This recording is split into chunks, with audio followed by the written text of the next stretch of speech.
ಪ್ರಧಾನಿ ನರೇಂದ್ರ ಮೋದಿ ಕೊಲ್ಲಲು ಸ್ಕೆಚ್ ಹಾಕಲಾಗಿದೆಯಂತೆ. ಮುಂಬೈ ಪೊಲೀಸರಿಗೆ ಬಂತು ಬೆದರಿಕೆಯ ಸಂದೇಶ. ಮೋದಿ ಕೊಲ್ಲಲು ಪಾಕಿಸ್ತಾನದ ಗುಪ್ತಚರ ಸಂಸ್ಥೆ ಐಎಸ್ಐ ಸಂಚನ್ನ ರೂಪಿಸಿದೆಯಂತೆ.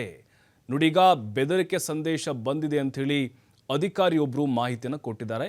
15 ದಿನದಲ್ಲಿ ಇದು ಎರಡನೇ ಸಂದೇಶ. ಮೊದಲೊಬ್ಳು ಲೇಡಿ ಫೋನ್ ಮಾಡಿ ಇದೇ ಕಂಟ್ರೋಲ್, ಈ ಟ್ರಾಫಿಕ್ ಪೊಲೀಸರು ಇದ್ದಾರಲ್ವಾ ಮುಂಬೈಯವರು, ಅವ್ರಿಗೆ ಫೋನ್ ಮಾಡಿದ್ಲಂತೆ, ನಾನು ಮೋದಿ ಅವ್ರನ್ನ ಕೊಲ್ತೀನಿ, ಸ್ಕೆಚ್ ರೆಡಿ ಆಗಿದೆ ಅಂಥೇಳಿ. ಬಟ್ ಅದಾದಮೇಲೆ ತನಿಖೆ ಮಾಡಿದಾಗ ಅದು ಹುಸಿ ಅಂತ ಫ್ರ್ಯಾಂಕ್ ಕಾಲ್ ಮಾಡೋಕ್ಕೆ ಆಕೆ ಮಾಡಿದ್ದು, ಆಕೆ ಮೆಂಟಲಿ ಅಪ್ಸೆಟ್ ಆಗಿದ್ಲು ಅನ್ನೋದು ತನಿಖೆ ಆದಮೇಲೆ ಗೊತ್ತಾಯಿತು.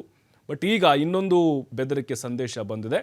ಈಗ ಅಲ್ಲಿಯ ಒಂದು ಲೊಕೇಶನ್ ಏನಿದೆ, ಆ ಸಂದೇಶ ಬಂದಿರೋದು, ಆ ನಂಬರ್ ಲೊಕೇಶನು ರಾಜಸ್ಥಾನದ ಅಜ್ಮೀರ್ನಲ್ಲಿ ಅನ್ನೋದು ಪತ್ತೆಯಾಗಿದೆ. ಹಾಗಾಗಿ ಪೊಲೀಸರು ಕೂಡ ಅಲ್ಲಿ ಕಳಿಸಿದ್ದಾರೆ ಒಂದು ಟೀಮನ್ನು. ಆ ಶಂಕಿತರನ್ನ ಹಿಡಿಯೋಕೆ ಖಾಕಿ ಕೂಡ ಅಲರ್ಟ್ ಆಗಿದೆ. ಇನ್ನು ಬೆಳಗ್ಗೆ 9:30 ಸುಮಾರಿಗೆ ಒಂದು ಬಂದಂತಹ ಬೆದರಿಕೆಯ ಸಂದೇಶ.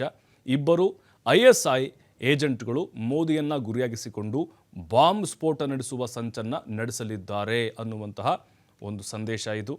ಯಾಕಂತ ಹೇಳಿದ್ರೆ ಇದು ಒಬ್ಬ ಹಿರಿಯ ಅಧಿಕಾರಿ ಹೇಳಿದ್ದಾರೆ, ಇದು ಕೂಡ ಅದೇ ರೀತಿ ಕಾಲ್ ಆಗಿರ್ಬೋದು ಅಂಥೇಳಿ. ಆದರೆ ಇದನ್ನು ನಾವು ಗಂಭೀರವಾಗಿ ತೆಗೆದುಕೊಂಡಿದ್ದೇವೆ ಅಂಥೇಳಿ, ನಾವೀಗಾಗಲೇ ಮೋದಿಯನ್ನು ಕೊಲೆ ಮಾಡಲಿಕ್ಕೆ, ಬಾಂಬ್ ಸ್ಫೋಟ ನಡೆಸಲಿಕ್ಕೆ ಎಲ್ಲ ತಯಾರಿಯನ್ನು ಮಾಡಿಕೊಂಡಿದ್ದೀವಿ, ವಿಧ್ವಂಸಕ ಕೃತ್ಯವನ್ನು ಮಾಡಲಿಕ್ಕೆ ಅಂಥೇಳಿ ಈ ISI ಏನಿದೆ, ಇಂಟರ್ ಸರ್ವಿಸ್ ಇಂಟೆಲಿಜೆನ್ಸ್ ಅಂತ ಕರೀತಾರೆ. ಅಂದರೆ ಪಾಕಿಸ್ತಾನದಲ್ಲಿರುವಂತಹ ಗುಪ್ತಚರ ಸಂಸ್ಥೆ ಇದು, ಪ್ರಧಾನ ಸಂಸ್ಥೆ ಇದು. ಇಲ್ಲಿನ ಇಬ್ಬರು ಅಧಿಕಾರಿಗಳು ಈ ಒಂದು ಸಂದೇಶವನ್ನು ಕಳಿಸಿದ್ದಾರೆ ಅನ್ನುವಂತಹ ಆರೋಪ ಇದೆ.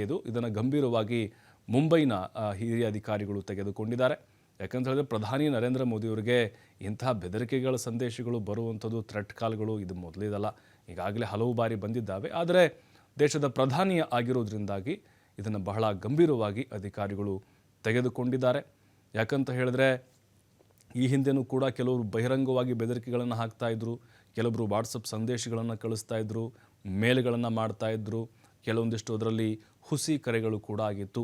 ಆದರೆ ಈಗ ಬಂದಿರುವಂಥದ್ದು ಪಾಕಿಸ್ತಾನದ ISI ಏನಿದೆ, ಅದು ಗುಪ್ತಚರ ಸಂಸ್ಥೆಯ ಇಬ್ಬರು ಅಧಿಕಾರಿಗಳು ಇದಕ್ಕೆ ಸ್ಕೆಚ್ ಹಾಕಿ ಬಾಂಬ್ ಸ್ಫೋಟ ಮಾಡೋದಾಗಿ ಈಗ ಸಂದೇಶವನ್ನು ಕಳಿಸಿದಾರಲ್ಲ, ಇದೆಲ್ಲ ಒಂದು ಕಡೆ ಆತಂಕಕ್ಕೆ ಕಾರಣ ಆಗ್ತಾ ಇದೆ.